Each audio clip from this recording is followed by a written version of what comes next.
विद्यार्थी मित्रों, धोरण 9 हिंदी पाठ 18 अंधेरी नगरी। लेखक भारतेंदु हरिश्चंद्र। भारतेंदु एमनी उपाधि से एमनो नाम जैसे हरिश्चंद्र से। आज हम इसमें धोरण 9 हिंदी में पाठ 18 अंधेरी नगरी पढ़ने जा रहे हैं, जिसके लेखक है भारतेंदु हरिश्चंद्र। भारतेंदु हरिश्चंद्र का जन्म 1850 में हुआ था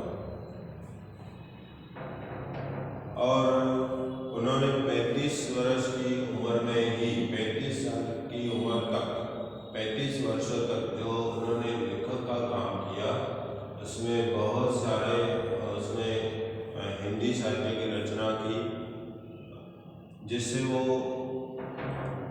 विख्यात हो गए।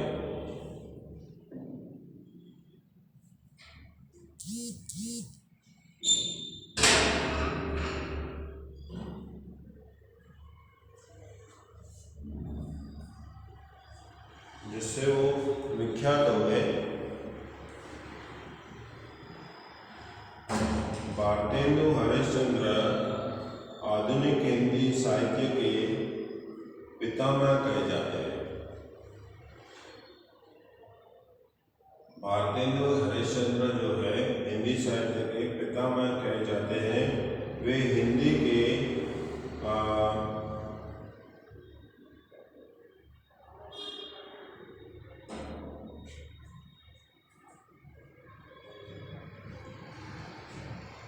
आधुनिकता के पहले रचनाकार, मतलब हिंदी में जो आधुनिकता लाई गई वो ये तब लेखक थे। इनका मूल नाम हरिश्चंद्र है। भारतेंदु उसकी उपाधि है। हिंदी साहित्य में आधुनिक काल का आरंभ भारतेंदु हरिश्चंद्र से माना गया है। भारतीय नवजागरण के अवधूत के रूप में प्रसिद्ध भारतेंदु जी ने देश की गरीबी, पराधीनता और शासकों की अमानवीय शोषण के चित्रण को ही अपनी साहित्य का लक्ष्य बनाया। मतलब भारतेंदु जो थे वो हिंदी साहित्य के आधुनिक रचनाकार थे। उनके मुख्य जो थे 3 विषय थे जिसमें वो ज़्यादातर लिखते थे। उसमें थे देश की गरीबी, पराधीनता मतलब गुलामी जैसा, और शासकों की अमानवीय शोषण की जो भावनाएं थी उनके बारे में वो ज़्यादातर लिखते थे। भारतेंदु बहुमुखी प्रतिभा के धनी थे। बहुमुखी मतलब वो बहुत सारे विषय जानते थे, मतलब बहुत सारे विषय पे उनका पकड़ था, ज्ञान था। हिंदी पत्रकारिता, नाटक और काव्य क्षेत्र में उनका बहुमूल्य योगदान था। मतलब उन्होंने देखो हिंदी पत्रकार का रूप में काम किया, नाटक लिखे, काव्य लिखे, ऐसे क्षेत्रों में बहुमूल्य योगदान था। हिंदी में नाटकों का प्रारंभ भारतेंदु हरिश्चंद्र से माना जाता है। मतलब हिंदी के जो नाटक लिखे गए या नाटक जो बनते थे, उसका जो मुख्य रचनाकार जो होता है, पहले जो शुरुआत की थी वो भारतेंदु ने की थी, ऐसा माना जाता है। भारतेंदु ने हिंदी नाटक की नींव को सुदृढ़ बनाया। भारतेंदु ने हिंदी नाटक की नींव को सुदृढ़ बनाया, मतलब अच्छा बनाया। उन्होंने हरिश्चंद्र पत्रिका, कवि वचन सुधा और बाल प्रबोधिनी पत्रिकाओं का संपादन भी किया। मतलब वो उसको संपादन करते थे। जो उनके 3 जो किताबें थी, खास करके हरिश्चंद्र पत्रिका, एक कवि वचन सुधा, कवि वचन सुधा 2, और तीसरा था बाल प्रबोधिनी। इनका इसने संपादन किया। वे एक उत्कृष्ट कवि,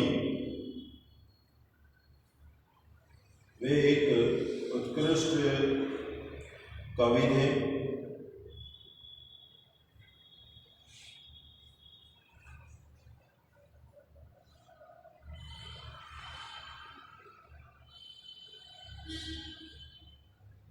उन्होंने जो पुस्तकें लिखी थी उनके नाम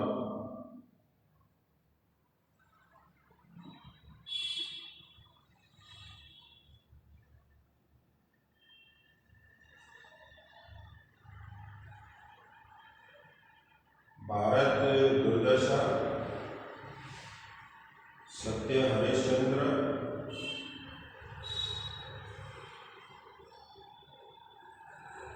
अंधेरी नगरी,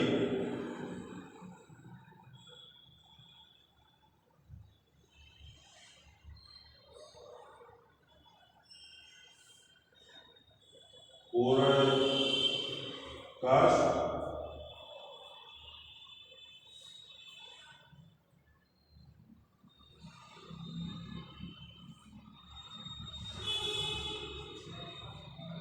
स्त्रियों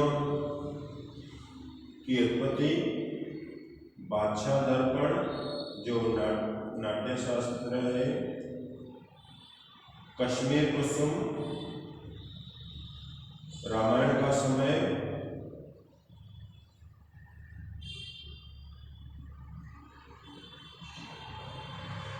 सिंदूरी सिल्क,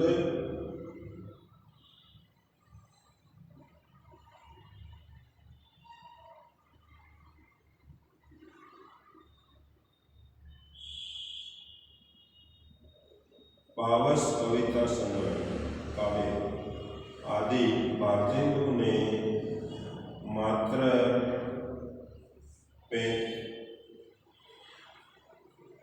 34 वर्ष की अल्प आयु में ही विशाल साहित्य की रचना की।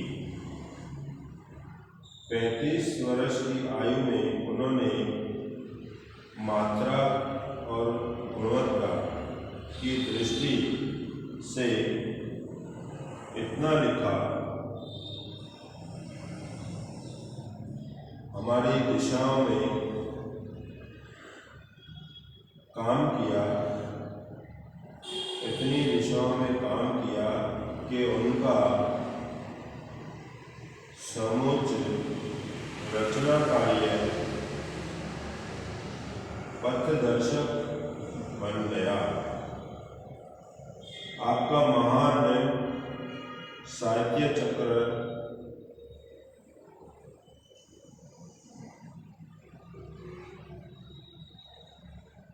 देवी शक्ति से प्रेरित हो माना जाता है। मतलब जो उन्होंने साहित्य का काम किया तो उसको लगता है कि उसमें एक देवी शक्ति थी जिससे वो इतना सब कुछ कर सकते थे। अभी ये पाठ में हमको क्या बताया गया है, ये पाठ किस पे आधारित है, क्या करना है इसमें, वो सब अभी देखो। सेकंड पैराग्राफ जो है इसमें लिखा हुआ है, प्रस्तुत एकांकी में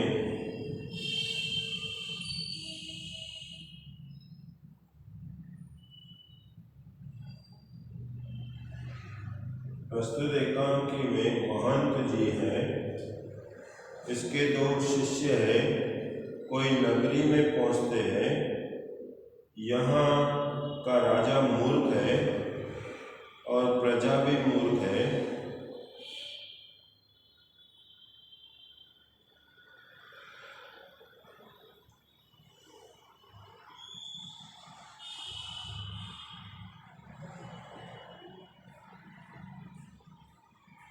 नगरी में सर्वज्ञ अज्ञान का अंधकार था।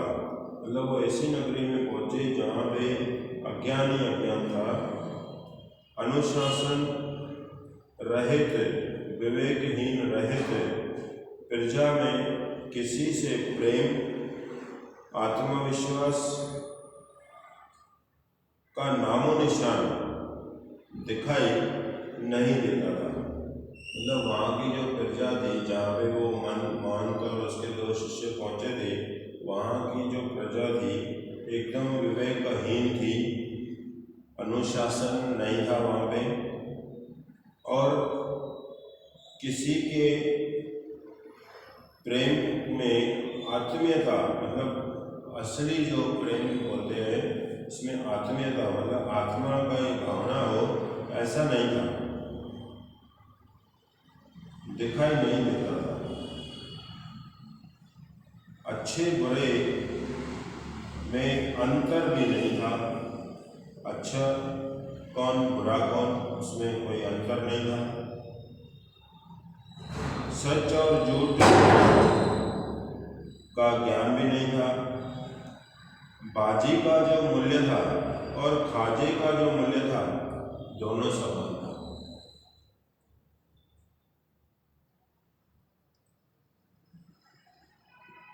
दोनों का मूल्य समान था, मतलब 1 टका रखा था।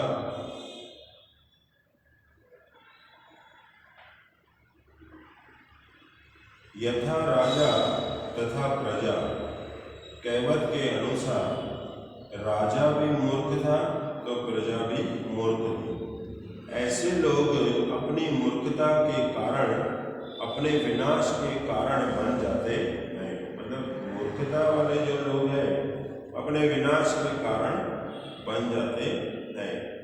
अंधेर नगरी एकांकी से लेखक पाठकों को इतनी अविवेकी अज्ञानी वृत्ति में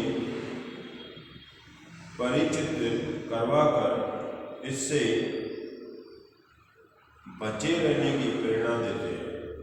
मतलब यहाँ पे इसने जो अंधेरी नगरी एकांकी लिखा है, वहाँ पे लेखक जो है, जो इसको पढ़ने वाले हैं, ये पाठक मतलब जो हम पढ़ने वाले हैं, इसको अविवेकी अज्ञानी वृत्ति, मतलब ऐसी अज्ञान वाली वृत्ति से बचने की प्रेरणा दी है।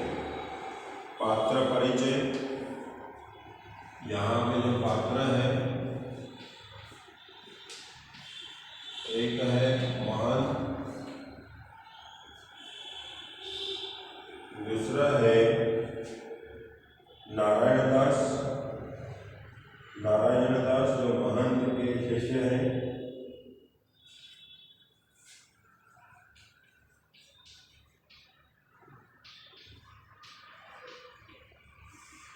नारायण दास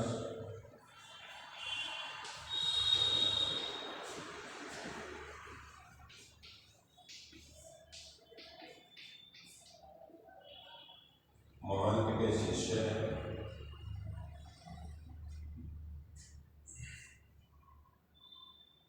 दूसरा है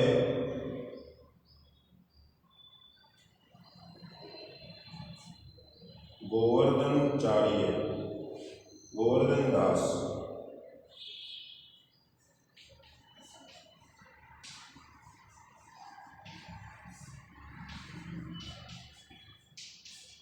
गोवर्धन दास वो भी महंत के शिष्य है। चौपट राजा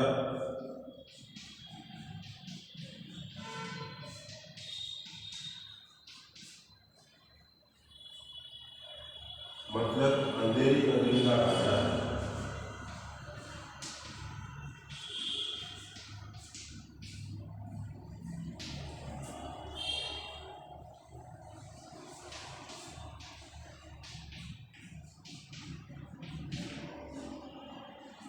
अंधेरी नगरी का राजा। दूसरे इसमें पात्र जो है कुंजड़े है, जो शाक भाजी वाली इसको बोलते हैं, भाजी वाली है, हलवाई है, फरियादी है, आलू बनिया है, कारीगर है, चूने वाला है, बिस्ती है, कसाई है, गड़िया है,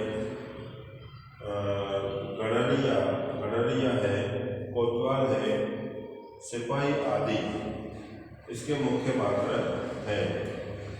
अभी एक पाठ जो है इसमें बहुत सारे पात्र और भी हैं, जैसे हमने पढ़ा महंत है एक मुख्य, जो उसके दो उसके शिष्य हैं, नारायण दास और गोवर्धन दास, जो उसके साथ रहते हैं। और चौपट राजा की नगरी में जब ये लोग जाते हैं तो वहाँ पे कौन कौन सी घटना आती, कौन कौन सी बातें होती है वो हम पढ़ेंगे। और वहाँ पे जो अज्ञान की बातें हैं वो कैसी कैसी हो सकती है, उससे हमको कैसे बचना है, वो सब यहाँ पे हम पाठ में पढ़ेंगे। चलो पाठ पढ़ते हैं अभी।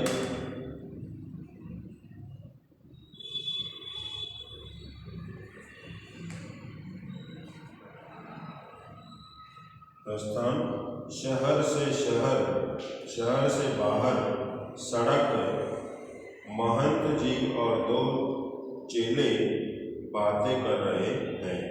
मतलब ऐसे नाटक शुरू होते हैं कि महंत और उसके दो चेले हैं वो बातें करते हैं। महंत बोलता है, बच्चा नारायण दास, यह नगर तो दूर से बड़ा सुंदर दिखाई पड़ता है। देख, कुछ भिक्षा मिले तो भगवान को भोग लगे, और क्या। मान अपने शिष्य को बुला रहे, नारायण दास ये जो शहर है जहाँ पे ये लोग खड़े हैं सुंदर दिखाई दे रहा है, देखो वहाँ के लोग कुछ भिक्षा देते हैं जो हम प्रभु को भोग लगा सके। नारायण दास, गुरुजी महाराज, नगर तो बहुत ही सुंदर है, पर भिक्षा भी सुंदर मिले तो बड़ा आनंद हो। बोलना है नगर तो सुंदर है पर हमको भिक्षा कोई देगा, अगर देगा तो ठीक है, वो अच्छा है। महंत, बच्चा गोवर्धन दास, तू पश्चिम की ओर जा।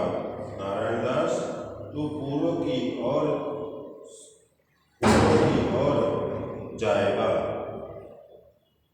तो अभी दोनों को आज्ञा दी महंत ने। नारायण दास को बोला तुम पूर्व की ओर जाओ, और गोवर्धन दास को बोला तुम पश्चिम की ओर जाओ। गोवर्धन दास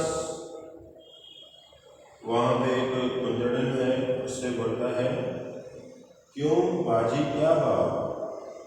कुंजड़न बोलती है, बाबा जी टक्के सेर, मतलब सेर क्या होता है, 1 किलो और 200 ग्राम होता है।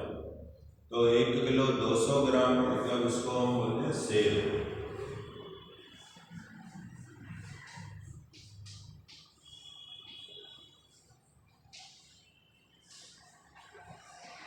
एक किलो और 200 ग्राम, 1 टका।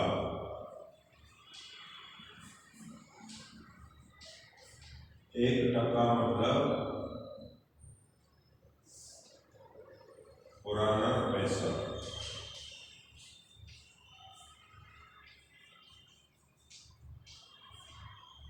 पुराना पैसा इसका नाम है 1 टका। जैसे अभी 1 रुपया बोलते हैं, उस जमाने में 1 टका, टके से लोग पहचान देते हैं।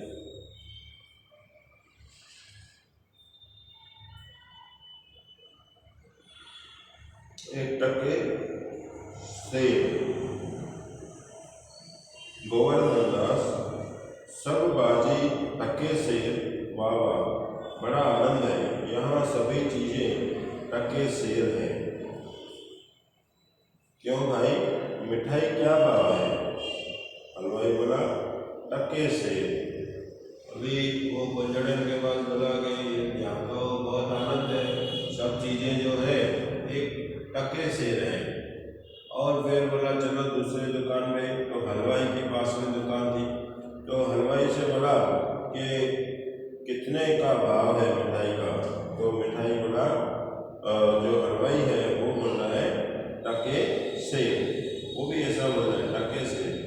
गोवर्धन दास वाह वाह, बड़ा आनंद है, सब टके शेर क्यों बच्चा, इस नगरी का नाम क्या है।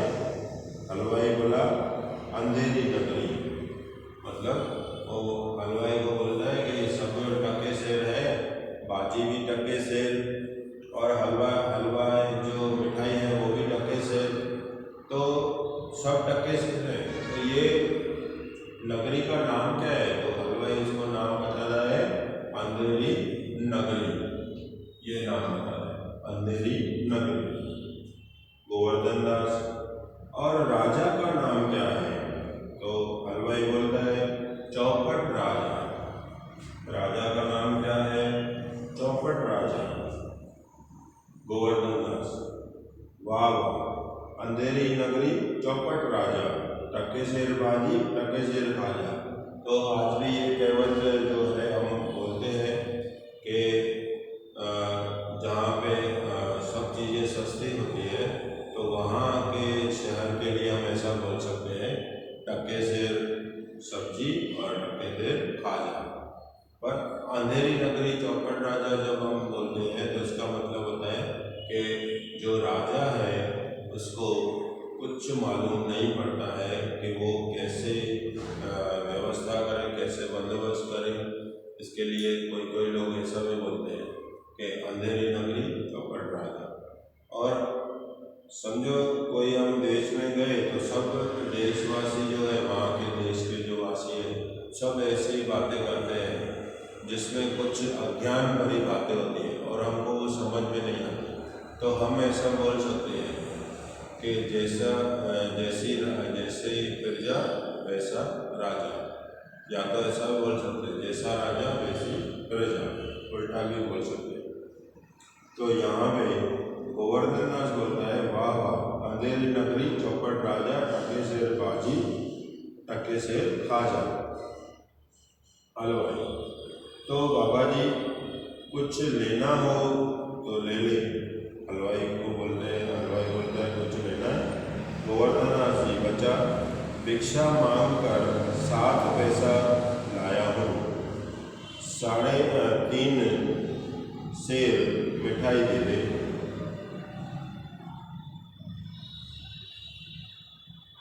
महंत अभी महंत आया, महंत बोलता है बच्चा गोवर्धन दास क्या भिक्षा लाया, गठरी तो भारी मालूम पड़ती है।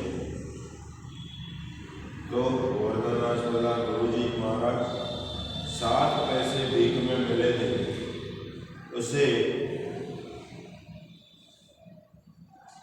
उसी से 3.5 शेर मिठाई मोल ली है, मतलब उससे 3.5 शेर मिठाई लेके आया हूँ।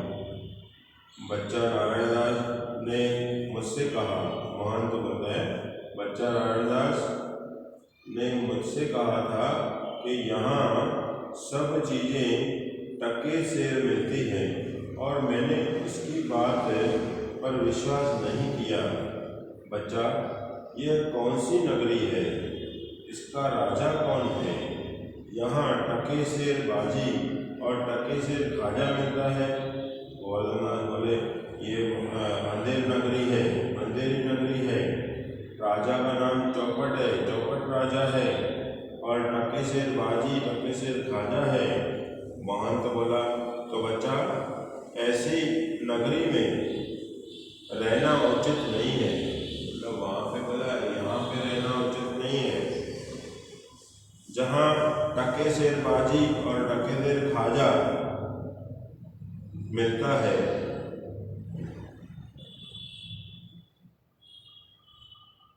मैं तो इस नगर में अब एक क्षण भी नहीं रहूँगा। मतलब वो बोलता है कि ऐसी नगरी में मुझे नहीं रहना है, मूर्खों की नगरी जहाँ पे टके शेर बाजी और टके शेर खाजा हो। फिर ये तो इसका नाम भी ऐसा ही है, अंधेरी नगरी, राजा और चौपट राजा, तो इसमें नहीं लेना, यहाँ पे हम एक क्षण भी नहीं रुकेंगे।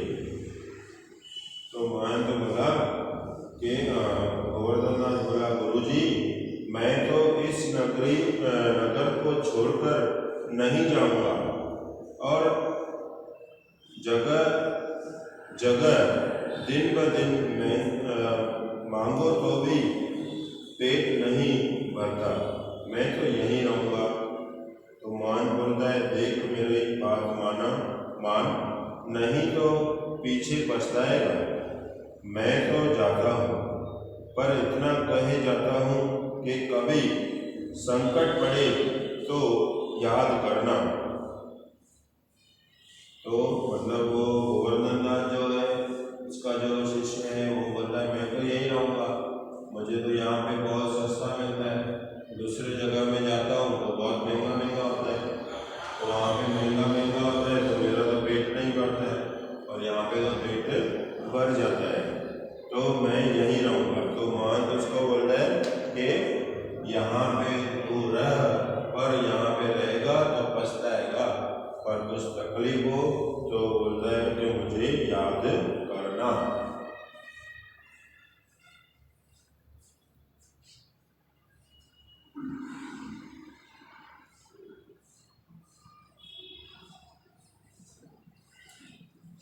तो विद्यार्थी मित्रों, यहाँ पे अभी मैं रखता हूँ, आगे फिर पढ़ेंगे, दूसरा दृश्य है वहाँ से। धन्यवाद।